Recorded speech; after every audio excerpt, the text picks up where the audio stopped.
Bismillahirrahmanirrahim. Assalamu alaikum students. My name is Mohammad Farhan Khan Abbasi and you are watching Executive Coaching Center's online session. Students, आज हम lecture number 5 में एक theory पढ़ेंगे realism की. Realism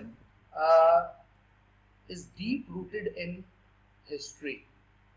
कुछ basic concepts realism के बारे में हम इससे पहले कि हम लेक्चर को डिटेल में पढ़ें हम एक्सचेंज करेंगे.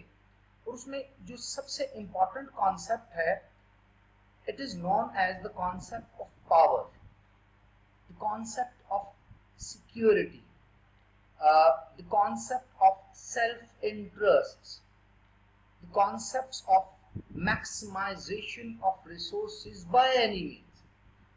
तो इंटरनेशनल रिलेशन में रियलिज्म को अंडरस्टैंड करना बड़ा ही सिंपल और बड़ा ही इजी है. दैट कौमें पावर पॉलिटिक्स करती हैं जब किसी और कौम या किसी और नेशन स्टेट के साथ इंटरेक्शन करती हैं. जो नेशन स्टेट्स हैं वो अपने इंटरेस्ट को ही सिक्योर करती हैं और नेशन स्टेट्स इंटरनेशनल अरीना में किसी और स्टेट के साथ रिलेशन बिल्ड करते हुए सिक्योरिटी डायलेमा या सिक्योरिटी को सामने रखते हैं, अपने मफादात को सामने रखते हैं, नेशनल इंटरेस्ट को सामने रखते हैं और उसी को प्रमोट किया जाता है. तो इसका मतलब ये हुआ कि इंटरनेशनल रिलेशन में सेल्फ हेल्प का कॉन्सेप्ट है, सेल्फिश एटीट्यूड का कॉन्सेप्ट है. और यही वो रीजन है कि तारीख में हमने बहुत जंगें विटनेस की, जिसमें वर्ल्ड वॉर 1 भी है, वर्ल्ड वॉर 2 भी है और बहुत सी और वॉर्स हैं. वॉर्स की भी डिफरेंट इकसाम है. इंटरनेशनल रिलेशन में उसकी डिफरेंट जनरेशंस के ऊपर जिक्र किया जाता है. वॉर के ऊपर हम एक डिटेल्ड चैप्टर भी पढ़ेंगे अपने इस पूरे सिलेबस में और उसमें हम देखेंगे रियलिज्म की बेसिक फॉर्मल काइंड्स भी उसमें डिफाइन की जाएंगी. फर्स्ट जनरेशन वॉरफेयर क्या है, सेकंड जनरेशन वॉरफेयर क्या है, थर्ड जनरेशन वॉरफेयर क्या है, फोर्थ जनरेशन वॉरफेयर क्या है. आज के दौर में जो इंफॉर्मेशन वॉरफेयर है उसको फिफ्थ जनरेशन वॉरफेयर कहते हैं. सिमेट्रिक एंड एसिमेट्रिक वॉरफेयर क्या है, आज की टेक्नोलॉजिकल वॉरफेयर, इकोनॉमिक वॉरफेयर क्या, इसके ऊपर इंशाल्लाह हम डिटेल में बात करेंगे. अब वापस आते हैं रियलिज्म के ऊपर. स्टूडेंट्स देखिएगा, इससे पहले कि हम इन डिटेल इन कॉन्सेप्ट्स को अंडरस्टैंड करें, थ्योरी को भी अंडरस्टैंड करें, इसके थ्योरिस्ट कौन थे, इसकी डेवलपमेंट कैसे हुई, तो सबसे पहले तो हम कॉन्सेप्ट्स एंड डेफिनेशन को अंडरस्टैंड करेंगे रियलिज्म की. नंबर 2 हम देखेंगे historical development of this concept, historically realism क्या है. एंड नंबर 3 हम देखेंगे मॉर्गेंथोस वर्जन ऑफ रियलिज्म, जिसके 6 प्रिंसिपल्स हैं. ये last decades of 20th century में हम 1970s के बाद विटनेस करते हैं मॉर्गेंथो को, जो कि न्यू रियलिज्म का टाइम पीरियड भी है. और यहाँ पर थोड़ा सा रियलिज्म के जो कॉन्सेप्ट्स हैं वो किसी न किसी हद तक कंस्ट्रक्ट भी किए जाते हैं, बट जो बेसिक ह्यूमन नेचर से रिलेटेड बात की जाती है, एक evil element of selfish attitude of nation से बात की जाती है, वो बिल्कुल वैसा ही रहेगा. सबसे पहले हम देखते हैं कॉन्सेप्ट्स एंड डेफिनेशन में कि रियलिज्म है क्या. स्टूडेंट्स, कहा जाता है कि जब आपका आखिर अच्छा तो सब अच्छा, लेकिन इसके बारे में डिफरेंट राय हैं. रियलिस्ट भी कुछ ऐसा ही सोचते हैं. वो कहते हैं ends justify means. For example, state जब किसी और स्टेट के साथ इंटरनेशनल रिलेशन में, डिप्लोमेसी में एक दूसरे के साथ इंटरेक्ट करते हैं तो स्टेट्स मैक्सिमम अपने बेनिफिट को गेन करने की कोशिश करती है. और वो बेनिफिट गेन करने के लिए स्टेट कोई भी रास्ता इख्तियार करे, आम अल्फाज में कहेंगे कोई भी हथकंडा इस्तेमाल करे, लीगल या इलीगल मीन इस्तेमाल करे. अगर वो एंड्स और ऑब्जेक्टिव स्टेट ने गेन कर लिए हैं तो स्टेट के जो मीन्स हैं जिसके थ्रू स्टेट ने वो गेन एक्वायर किए थे वो जस्टिफाई हो जाते हैं. स्टूडेंट्स, नॉर्मली हम देखते हैं स्टेटिज्म का कॉन्सेप्ट. स्टेटिज्म का कॉन्सेप्ट स्टूडेंट्स ऐसा कॉन्सेप्ट है जो कि प्री हिस्टोरिक टाइम में नहीं था. अगर आप ग्रीक की स्टेट्स का कॉन्सेप्ट देखें, एथेंस का कॉन्सेप्ट देखें, स्पार्टन्स का कॉन्सेप्ट देखें, तो आपको ये कॉन्सेप्ट मिलेगा कि स्टेट की शक्ल और सूरत या स्टेट की मुकम्मल किसी हालत में न होना या सॉवरन स्टेट का मौजूद न होना, जो उस स्टेट के सब्जेक्ट्स थे उनको इनसिक्योर करते थे। इसलिए सॉवरन स्टेट का कॉन्सेप्ट बहुत ज्यादा सरफेस किया गया कि जब एक इंस्टीट्यूशन बिल्ड हो जाएगा, एक सॉवरन स्टेट बिल्ड हो जाएगी, तो जो सब्जेक्ट्स हैं यानी पॉपुलेशन है, जो उसके आम लोग हैं, उनकी इनसिक्योरिटी मिनिमाइज हो सकती है, क्योंकि स्टेट अपनी अथॉरिटी को एस्टेब्लिश करेगी, एक गवर्निंग का सिस्टम लेके आएगी, अपने बॉर्डर्स को सिक्योर करेगी और अपनी सॉवरेनिटी से अपने मुल्की मामलात के डिसीजंस लेगी। तो स्टेटिज्म का कॉन्सेप्ट बहुत इंपॉर्टेंट कॉन्सेप्ट है, जिसके बाद फिर स्टेट से रिलेशनशिप बनाएंगे। इस कॉन्सेप्ट में कहा जाता है कि state is preeminent actor in world politics, mean to say that कि जो दुनिया की पॉलिटिक्स या इंटरनेशनल रिलेशंस हैं उसमें स्टेट का मेजर रोल है। जिस तरह हमने अपने लेक्चर नंबर 1 और 2 में देखा था, जब डेफिनेशन और कॉन्सेप्ट्स ऑफ इंटरनेशनल रिलेशन को हम पढ़ रहे थे, तो स्टेट का एक मेजर रोल है और स्टेट एक मेजर एक्टर है। लेकिन स्टूडेंट्स ये भी हमने देखा था कि other than state non state actors का बड़ा रोल है, इंटरनेशनल ऑर्गेनाइजेशंस का रोल है, इंटरनेशनल नॉन गवर्नमेंटल ऑर्गेनाइजेशंस का बहुत रोल है, एजेंसीज का बहुत रोल है, रीजनल ऑर्गेनाइजेशंस का बहुत रोल है, इंटरनेशनल इंस्टीट्यूशंस का बहुत रोल है, इंडिविजुअल का रोल है, ह्यूमन लेवल पर डिफरेंट सोसाइटीज का बहुत रोल है, सिविल सोसाइटी का रोल है, मीडिया का रोल है, मल्टीलैटरल कॉर्पोरेशन का रोल है आज के दौर में इंटरनेशनल रिलेशन में। लेकिन फिर भी जो मेजर एक्टर है वो स्टेट है। लेकिन जब ये अदवार या हिस्टोरिकल एवोल्यूशन हो रही थी, तो तब स्टेटिज्म का कॉन्सेप्ट बड़ा सामने था कि सिर्फ स्टेट का ही रोल है। दूसरी बात वो करता है, स्टेट सॉवरन होती है। तो स्टेटिज्म का कॉन्सेप्ट इसलिए है कि स्टेट जो भी डिसीजन ले वो फाइनल समझा जाता है। एक सर्वाइवल का कॉन्सेप्ट आया, इसको 4S ऑफ स्टेटिज्म भी कहा जाता है, कि जब आप अपने सर्वाइवल की बात करते हैं, अपनी बका की बात करते हैं, उसके लिए भी किसी स्टेट का होना जरूरी है। और सेल्फ हेल्प का भी एक कॉन्सेप्ट हमारे सामने आया, यानी इंटरनेशनल अरीना में स्टेट्स दूसरी स्टेट्स को उस तरह से सेव नहीं कर सकती, उस तरह से उनको सिक्योर नहीं कर सकती। हर स्टेट को अपनी सेल्फ हेल्प खुद करनी है, और ये बड़ा एक मेजर टीनेट भी है रियलिज्म का। और एवोल्यूशनरी जो ग्रोथ हुई है रियलिज्म के कॉन्सेप्ट में, उसमें भी सेल्फ हेल्प आज तक बड़ा इंपॉर्टेंट एक कॉर्नरस्टोन समझा जाता है रियलिज्म की फिलॉसफी में। Classical realists believed that there was no permanent solution to the problem of national and international politics, और वो सोल्यूशन इसलिए नहीं है कि हर स्टेट अपने इंटरेस्ट को परसू करती है, और इसी वजह से द वॉर इज इनएविटेबल, जंग यकीनी है। आज आप कुछ अरसे के लिए जंग के खदशात को रोक सकते हैं, लेकिन जंग फिर भी आपके इर्द गिर्द कहीं है, क्योंकि एक स्टेट दूसरी स्टेट से बाज़ इनसिक्योर फील करती है तो जंग की तैयारी करती है, और बाज़ का जो लार्जेस्ट स्टेट्स होती हैं वो अपने लॉन्ग टर्म पॉलिटिकल और इकोनॉमिक इंटरेस्ट को परसू करने के लिए वॉर वेज कर सकती है। स्टूडेंट्स, एक और कॉन्सेप्ट और डेफिनेशन का जो मेजर यहाँ पर हम जिस चीज डिस्कस करेंगे वो कहता है कि जो ये एवोल्यूशनरी फेज है रियलिज्म का कॉन्सेप्ट, या ये जो माइंडसेट है जिसके बारे में हमने अपने एक लेक्चर में डिस्कस किया, थ्योरी एंड अप्रोच वाले लेक्चर में, कि अप्रोच या थ्योरी बिल्ड क्यों करती है किसी भी थिंकर, किसी भी इंटेलेक्चुअल, किसी भी स्कॉलर के माइंड में, तो उसकी एक परसेप्शन होती है अपनी, उसका एक अपना नजरिया होता है चीजों को देखने का। तो रियलिस्ट स्कूल ऑफ थॉट भी बहुत पुराने हैं, अराउंड 400 BC में। अगर आप देखें तो थोसेडाइडस इसके बारे में पेलोपोनेशियन वॉर से रेफरेंस देते हैं और बताते हैं कि क्यों एथेनियन ने मैलियन के ऊपर अटैक किया, और जो उसमें एक कंप्लीट डायलॉग है जिसमें वो मैलियन को सरेंडर होने का कहते हैं, और उनको कहते हैं कि चूंकि तुम्हारे पास ताकत नहीं है, क्योंकि तुम हमसे लड़ नहीं सकते, क्योंकि तुम्हारे पास एबिलिटी नहीं है, इसलिए तुम सरेंडर करो, इररिस्पेक्टिव ऑफ द फैक्ट तुम जिस सोसाइटी को डेवलप कर चुके हो, अपने मेरियन सोसाइटी को, इसमें तुमने जस्टिस भी दिया है, इसमें तुमने लोगों के वेलफेयर भी की है, इसमें तुम एक प्रॉपर एडमिनिस्ट्रेटिव सिस्टम और गवर्नमेंट को भी लेकर कर चल रहे हो, लेकिन तुम्हारी गलती ये है कि तुमने ताकत नहीं बनाई, तुमने आर्मी नहीं बनाई, और तुम पीसफुल तरीके से इस इंटरनेशनल अरीना में चलना चाह रहे थे, जो कि नामुमकिन है, क्योंकि तुमने पावर के कॉन्सेप्ट को इग्नोर किया। नाउ वी आर पावरफुल और अब आपको सरेंडर करना पड़ेगा। वो कि इस वॉर में आगे जो स्पार्टन्स भी फिर आते हैं, वो भी एथेनियंस से लड़ते हैं। तो ये पूरी एक हिस्टोरिकल जो पेलोपोनेशियन वॉर के डिफरेंट हमें हिस्टोरिकल पेजेस मिलते हैं हिस्ट्री में, डिफरेंट चैप्टर्स हम पढ़ते हैं जिसको थोसेडाइडस एक्सप्लेन करते हैं। तो उसमें ये पावर का कॉन्सेप्ट, सेल्फ हेल्प का कॉन्सेप्ट और पर्सनल इंटरेस्ट यानी नेशनल इंटरेस्ट का कॉन्सेप्ट हमारे सामने आता है। Thucydides focused upon the conflict and competition among Greek city states, जिसके बारे में मैंने अभी जिक्र किया।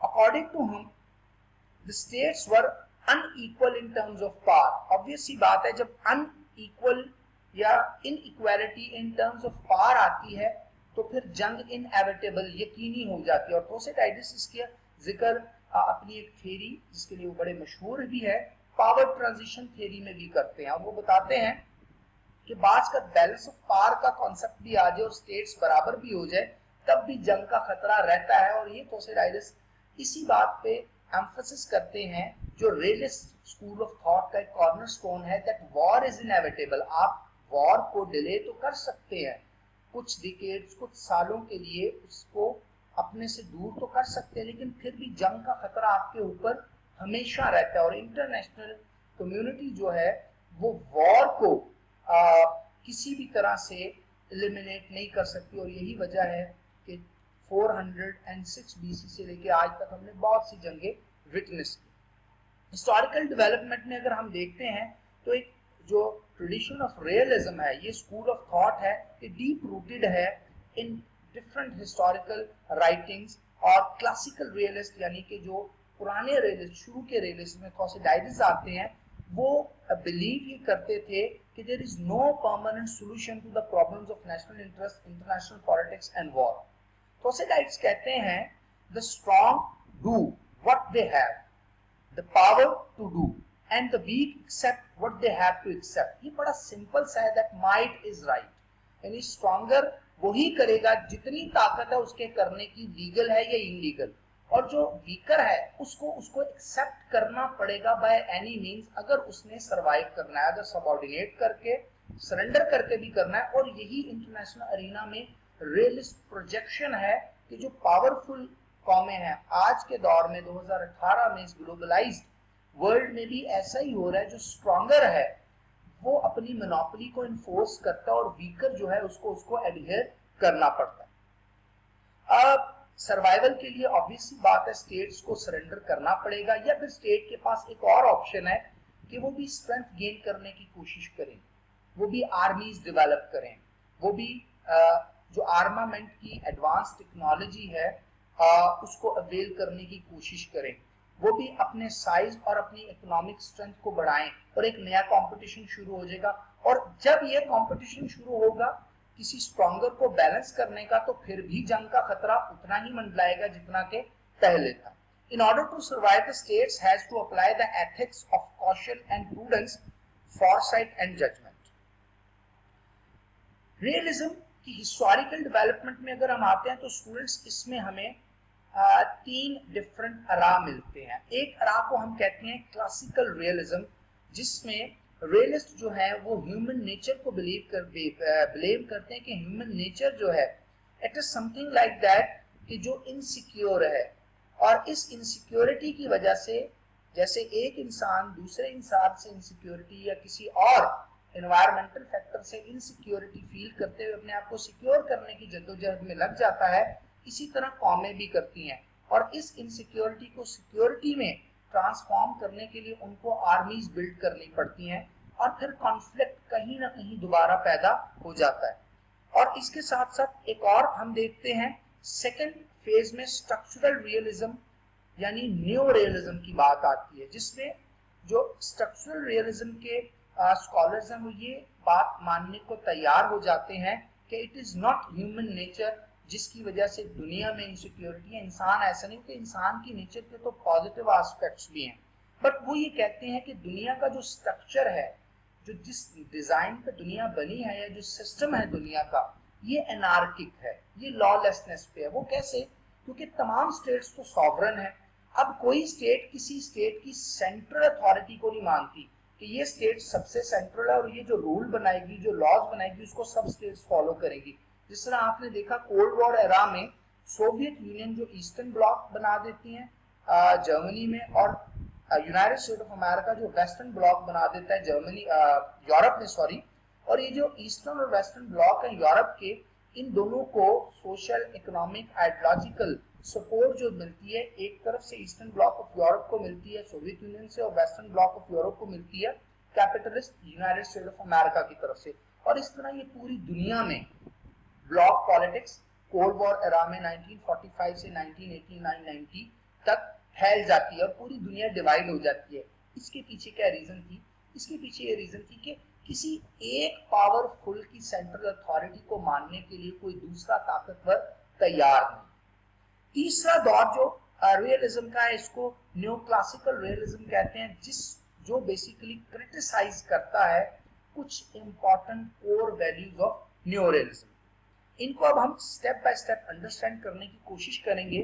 तो क्लासिकल रियलिज्म, जैसा कि deep rooted in history in the writings of Peloponnesian war written by Thucydides, उसके बारे में क्या है कि classical realist were of the opinion that people live in a condition of total insecurity and lawlessness, यानी anarchy में लोग रहते हैं। This situation was altered by a powerful sovereign state with a strong government. जिस तरह मैंने आपको statism का कॉन्सेप्ट अभी एक्सप्लेन किया, जिसमें हम देखते हैं कि स्टेट बनी क्यों थी, क्योंकि लोग अपने आप को इनसिक्योरिटी और अनार्की यानी लॉलेसनेस है, जो ताकतवर है वो जो मर्जी करे, तो उनका एक सेंट्रल अथॉरिटी बना देते हैं, वो स्टेट बन गई। और स्टेट लॉ एंड ऑर्डर को चेक करेगी, गवर्नमेंट को चेक करेगी, एक्सटर्नल एग्रेशन को चेक करेगी, बॉर्डर पे फौजें बिठा देगी।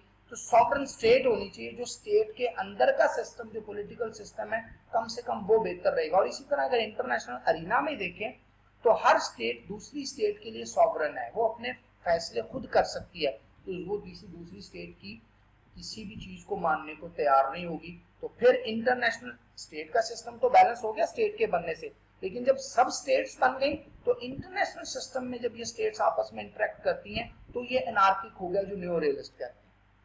The ruler needs to be powerful to resolve the conflicts in politics. Classical realist emphasise the primary value of power in state craft. Obvious बात है कि स्टेट सॉवरेनिटी के ऊपर ज्यादा बात की। थुसाइडाइडस पेलोपोनेशियन वॉर 1430 बीसी से 406 बीसी, जो ये जंगों का दौर चलता है बिफोर क्राइस्ट का, international politics is driven by endless struggle for power, जिसका मैंने अभी शुरू में जिक्र किया। Power, self interest, self gain और सिक्योरिटी, ये मेजर टीनेंट है, और ये किसी भी तरीके से हासिल की जाए, एंड्स जस्टिफाई मीन्स, यानी अगर आप किसी भी तरीके से अपने ऑब्जेक्टिव हासिल कर लेते हैं, लॉफुल, अनलॉफुल, आपके जो एंड्स हैं, अगर आप फाइनल एंड पे यानी अपने रिजल्ट्स अपनी मर्जी के हासिल कर लेते हैं तो वो जस्टिफाएबल है। बट यहाँ चूंकि क्लासिकल रियलिस्ट कहते हैं ये इंसानी नेचर है, इंसान ऐसा चाहता है, वो लिखते हैं which has its roots in human nature, justice, law, society have either no place. Obvious सी बात है, थुसाइडाइडस ये कहते थे या समझते थे, या क्लासिकल रियलिस्ट ये समझते हैं कि ह्यूमन नेचर ऐसी है जो कंसिस्टेंट स्ट्रगल करती है पावर के लिए। अब जब पावर के लिए आप स्ट्रगल करेंगे तो ऑब्वियस सी बात है जस्टिस, लॉ, सोसाइटी की वैल्यूज को तो आप बाला-ताक ले आएंगे। ये सिर्फ और सिर्फ आर्टिफिशियल दिखाने के लिए हैं और आर सर्कमस्क्राइब्ड ऐसा होता है कि ये किसी न किसी सिचुएशन में लॉ, जस्टिस, सोसाइटी का आप प्रेफरेंस दे सकते हैं, बट ओवरऑल ह्यूमन नेचर जो है वो अपनी जात के हद तक बेनिफिट हासिल करती है। और स्टेट चूंकि ह्यूमन बनाते हैं इसलिए स्टेट भी सेल्फिश होती है। ये कॉन्सेप्ट थे थुसाइडाइड्स के, यानी क्लासिकल रियलिस्ट फिलोसोफर और थिंकर्स के, और इनको जो एडहेयर करते हैं उनको भी हम क्लासिकल थिंकर कहते हैं, जिनका भी जिक्र होगा। ही प्रोपाउंडेड पावर ट्रांजिशन थ्योरी, जिसका मैंने अभी जिक्र भी किया। इंशाल्लाह हम डिटेल में भी पावर ट्रांजिशन थ्योरी को देखेंगे। दूसरे क्लासिकल रियलिस्ट जो आपको नजर आते हैं, जो ह्यूमन नेचर के बारे में बात करते हैं और जो कहते हैं कि ह्यूमन नेचर ऐसी है और स्टेट भी ह्यूमन इंडिविजुअल्स बनाते हैं, इसलिए स्टेट भी सेल्फिश और अपने गेन की ही बात करती है। इनका 1538 के बाद नाम सरफेस होता है निकोलो मैकियावेली। इनकी एक बुक है प्रिंस के नाम से, जिसमें ये उस वक्त के प्रिंस को एक खतरनाक किस्म के एजेंडाज और एडवाइजेस करते हैं, रूथलेस होने का कहते हैं, अपने इंटरेस्ट को प्रमोट करने का कहते हैं, अपनी पॉलिसीज को खुद बनाने का कहते हैं, irrespective of justice, irrespective of law and order, irrespective of social या सोसाइटी के बेनिफिट पे जो प्रिंस है उसने खुद एग्जीक्यूट करना है सोसाइटी के सिस्टम को, और उसके लिए उसको जो मर्जी डिसीजन लेना पड़े उसको लेना चाहिए। Principles are subordinate to policies, जो प्रिंसिपल बनते हैं वो पॉलिसीज के सबऑर्डिनेट होते हैं और कभी भी चेंज किए जा सकते हैं। The ultimate skill of the state leader is to accept and to adapt to the changing power politics configuration in the world politics. अगर पूरी दुनिया में पावर पॉलिटिक्स के कॉन्फ़िगरेशन चेंज हो रहे हैं, कौमें जो हैं वो मिलिट्री एंगेजमेंट में इन्वॉल्व हो रही हैं, नए से नए टेक्नोलॉजी की वजह से आर्मामेंट्स को अपडेट कर रहे हैं, तो ये एक रियलिस्ट पर्सपेक्टिव है कि आपको भी, बेशक आप जंग के खतरे में हैं या खतरे से बाहर है, बेशक आप कोई सुपर पावर ही क्यों नहीं है, आपको अपने स्टेटस को एस्टेब्लिश करने के लिए, अथॉरिटी को मेंटेन करने के लिए कंसिस्टेंट वर्ल्ड अफेयर के अकॉर्डिंगली अपने आप को बचाना है, बिकॉज ये सेल्फ हेल्प की दुनिया है। इनके बाद जिक्र हम करते हैं क्लासिकल रियलिस्ट हैंस जे मॉर्गेंथो का, और इन्होंने भी अपने जो 6 प्रिंसिपल 1973 के बाद जो वो बात करते हैं, जो उन्होंने सरफेस की अपनी बुक में, इन तक भी हम देखते हैं कि क्लासिकल रियलिज्म की एक रिफ्लेक्शन है, और ये भी ब्लेम करते हैं दुनिया का निज़ाम ऐसा होने का, ह्यूमन नेचर को, वो कहते हैं ह्यूमन से ही दुनिया के डिफरेंट मुल्क वजूद में आते हैं, और जैसे इंसान सोचते हैं वैसे मुल्क सोचते हैं, जिस तरह इंसान इनसिक्योर होता है, जिस तरह इंसान सेल्फ हेल्प की बात करता है, जिस तरह इंसान सिस्टम, सोसाइटीज और जो आपका लॉ एंड ऑर्डर का है, जस्टिस का कॉन्सेप्ट है, उसको ओवरराइड कर जाता है सिर्फ अपने बेनिफिट के लिए। कंट्रीज भी ऐसे करते हैं। हैंस ए मॉर्गेंथो कहते हैं politics is governed by the laws that are created by human nature. The mechanism we use to understand international politics is the concept of interest defined in terms of power. तो international politics को अपना जो भी आपने benefit लेना है इन terms of power है, और वो जो आपका बेनिफिट है, ऑब्वियस सी बात है, वो आपका जो इंटरेस्ट है किसी चीज में, अगर वो आपको मिलता है तो आप इंटरनेशनल इंटरेक्शन में जाते हैं, अदरवाइज आप नहीं जाते। और अगर आप किसी इंटरेक्शन में जाते हैं और जीरो सम गेम है, अगले का भला हो ना हो, आपको अपना गेन करना है। और स्टूडेंट्स, यही एक वजह है कि दुनिया में जो कॉन्फ्लिक्ट है वो परसिस्ट करता है, और ये वो रीजंस है जिसकी वजह से रियलिस्ट ये कहते हैं कि जो वॉर है वो इनएविटेबल है, जंगे और कॉन्फ्लिक्ट रहेंगे।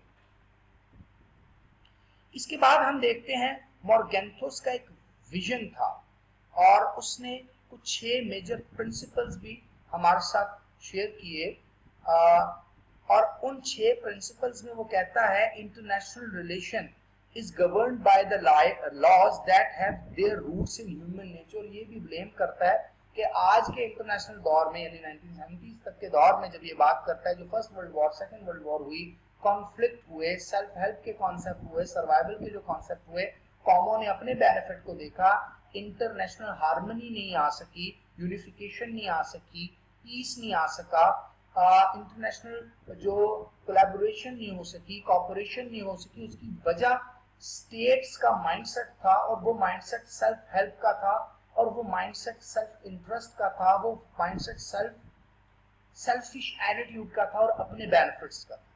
स्टेट्स हैव पर्टिकुलर इंटरेस्ट, और वो इंटरेस्ट क्या है? पावर मैक्सिमाइज करना। स्टेट कभी नहीं चाहेगी कि पूरी दुनिया का भला हो या किसी और स्टेट का भला हो। अगर किसी दुनिया के भले और किसी और स्टेट के भले में उस स्टेट का भला ज्यादा है, फिर शायद स्टेट उस इंटरेक्शन में अपने आप को एंगेज कर। Interest of states are permanent. Obvious ही बात है, स्टेट्स अपने इंटरेस्ट को कभी कॉम्प्रोमाइज नहीं करते, किसी सूरत पे नहीं करते, चाहे वो नेशनल इशू है, चाहे वो ग्लोबल इशू है। और ये एक रियलिस्ट पर्सपेक्टिव है कि आपने बहुत से ऐसे हिस्टोरिकल इंसिडेंट विटनेस किए हैं, और आपको फर्स्ट वर्ल्ड वॉर के बाद जब लीग ऑफ नेशन बनती है और जब कहा जाता है कि अब जंगें नहीं होंगी, तो 20-22 साल बाद ही आपको बहुत सी जंगें नजर आना शुरू हो जाती हैं। आपको इटली में फैशिज्म नजर आना शुरू हो जाता है, आपको जर्मन एग्रेशन नजर आना शुरू हो जाता है, यहाँ तक कि सेकेंड वर्ल्ड वॉर आपको नजर आती है। तो स्टेट्स, इसका मतलब है, सिर्फ अपने इंटरेस्ट को ही परस्यू करती हैं, और उनके इंटरेस्ट परमानेंट है, that is maximum accommodation of power and maximum security. States are only actors in IR. अब ये वो दौर है जब स्टेट को ही आईआर का मेजर एक्टर समझा जाता था, जिस तरह के हम आज की डेफिनेशन में पढ़ते हैं कि other than state non state actors भी हैं, एनजीओज भी हैं, आईएनजीओज भी हैं, एमएनसीज भी हैं, इंटरनेशनल ऑर्गेनाइजेशन है, इंटरनेशनल फाइनेंशियल इंस्टीट्यूशंस हैं, आईएफआईसीज हैं, इंडिविजुअल्स के रोल हैं, सिविक सोसाइटीज हैं, ह्यूमन राइट ऑर्गेनाइजेशंस हैं, मीडिया का रोल है, इंटरनेशनल रिलेशन और पॉलिसी मेकिंग और कॉमो के जो आज के इंटरेक्शन है उसको प्रमोट करने का और एक इंटरडिपेंडेंस और आपस में कॉपरेशन का। लेकिन तब तक जब तक हैंस जे मॉर्गेंथो सरफेस करते हैं अपनी फिलॉसफी, बिकॉज ये क्लासिकल रियलिज्म के मॉडल को फॉलो करते हैं, इसलिए ये कहते हैं कि state is the only actor in IR. और ये भी कहते हैं कि जो स्टेट की पॉलिसी है डीप रूटेड है ह्यूमन नेचर में, और ह्यूमन नेचर इवल नेचर है। There is no universal code of ethics और मोरालिटी। ये बड़ा टेक्निकल सा एक पॉइंट है जिसको मैं एक्सप्लेन करना चाहूंगा। देखिए स्टूडेंट्स, मॉर्गेंथो का कहना यह है कि जो मॉरलिटी है और कोड ऑफ एथिक्स है ये किसी इंडिविजुअल तक तो बेहतर लगते हैं कि एक इंडिविजुअल को मॉरल अच्छे और बुरे को देखना है, विर्चुअस एटीट्यूड रखना है, ईवल से दूर रहना है, सच और झूठ में फर्क करना है, स्पोर्ट्समैनशिप का मुजाहरा करना है, अपनी बारी का इंतजार करना है, किसी का हक नहीं मारना, ह्यूमन राइट्स का ख्याल रखना है, प्लंडरिंग नहीं करनी, बिला वजह किसी का कत्ल या किसी को नुकसान या डैमेज नहीं करना। सोसाइटीज तक, इंडिविजुअल्स तक तो ये ठीक रहता है, लेकिन स्टेट पे लॉ ऑफ मोरालिटी नहीं आती। स्टेट जितने मर्जी कत्लो गारत कर सकती है, स्टेट जब अपने इंटरेस्ट में समझती है वॉर वेज कर सकती है। स्टेट की मॉरलिटी की जो डेफिनेशन है वो बड़ी डिफरेंट है, क्योंकि स्टेट को अपने इंटरेस्ट को परसू करना है, इसलिए स्टेट पे वो डेफिनेशन ऑफ मोरालिटी और एथिक्स नहीं आती जो इंडिविजुअल की ड्यूटी है। इन अदर वर्ड्स, मॉर्गेंथो ये कहना चाहते हैं कि जो मोरालिटी और एथिक्स के कॉन्सेप्ट है ये सोसाइटीज का भला करने के लिए, इंडिविजुअल्स की ग्रूमिंग करने के लिए तो हैं, बट स्टेट्स ऐसी मोरालिटी को अंडरस्टैंड नहीं करती। स्टेट्स किसी भी तरह का कोई भी एग्रेशन, कोई भी जेंगोइज्म, कोई भी नेगेटिविटी प्रमोट कर सकती हैं और करती हैं अगर उनका इंटरेस्ट हो। जैसा कि आज की दुनिया में हम जंगें देखते हैं, different forms of media propaganda देखते हैं, हजारों और लाखों की तादाद में इंसानों का कत्लेआम देखते हैं, जिसपे आप यूएनओ को खामोश देखते हैं, मेजर स्टेट्स को खामोश देखते हैं। इसराइल का इशू आप देख लें, पैलेस्टीनियन के साथ वो क्या कर रहे हैं, कश्मीर का इशू देख लें, रोहिंग्या मुस्लिम का इशू देख लें, जिसपे स्टेट्स जो है वो रियलिस्ट है, उनका इंटरेस्ट होगा तो वो करेंगे, इंटरेस्ट नहीं होगा तो वो जितना मर्जी जीनोसाइड होता रहे। रवांडा में आप देख सकते हैं कि 1990s में कितना ज्यादा जीनोसाइड हुआ, 8,50,000 के करीब लोग मारे गए। क्या किया इंटरनेशनल, क्योंकि स्टेट जो है उसको अपने इंटरेस्ट या इंटरनेशनल मेजर स्टेक होल्डर का इंटरेस्ट शायद वहां पर न हो। छठवीं बात वो कहता है politics is autonomous, independent, it has its own rules and principles which are different from ethics and morality। ये कोई इकोनॉमिक्स का सब्जेक्ट नहीं है, सोशियोलॉजी का सब्जेक्ट नहीं है, ये तो पावर का है। और पावर जो है वो आप अपने वैल्यू से, अपने बेनिफिट से, अपने इंटरेस्ट से, अपने भले के लिए देखते हैं, और स्टेट उसको मैक्सिमाइज करती है अपने लिए, अपनी जात के लिए। रियलिज्म को अंडरस्टैंड करना या क्लासिकल रियलिज्म का एक मेजर कॉन्सेप्ट अंडरस्टैंड करना बहुत ज़्यादा इजी है। इस तरह के हमने देखा कि स्टेटिज्म के कॉन्सेप्ट में रियलिज्म की जो डेफिनेशन हमने करने की कोशिश की, एंड जस्टिफाई मीन्स, इसमें हमने देखा कि स्टेट जो है वो किसी भी तरह से इंटरनेशनल अरीना में, आज के दौर में भी रियलिस्ट का यह मानना है, अपने इंटरेस्ट के लिए इंटरेक्शन करती है, अपने इंटरेस्ट के लिए कोऑपरेशन करती है। जिस तरह के आज एक नया कॉन्सेप्ट सरफेस किया जाता है कि सी पैक या चाइना पाकिस्तान का जो इकोनॉमिक कॉरिडोर है ये कब तक पाकिस्तान को बेनिफिट दे सकता है। क्या ऐसा तो नहीं कि चाइना अब इस वक्त अपने इकोनॉमिक गेन्स के लिए पाकिस्तान को मैक्सिमम बेनिफिट दे रहा है, और आने वाले डिकेड्स में 15-20 साल बाद कोई ऐसी सिचुएशन आ जाए जब चाइना अपने इंटरेस्ट मैक्सिमाइज करे और पाकिस्तान के इंटरेस्ट कॉम्प्रोमाइज होना शुरू हो जाए, तो क्या हमारा ये डिसीजन बेहतर है? इससे पहले अगर आप हिस्ट्री में पाकिस्तान अमेरिका के ताल्लुकात देखें, यूएस पाकिस्तान रिलेशन देखें, तो सीटो सेंटो में क्या हुआ?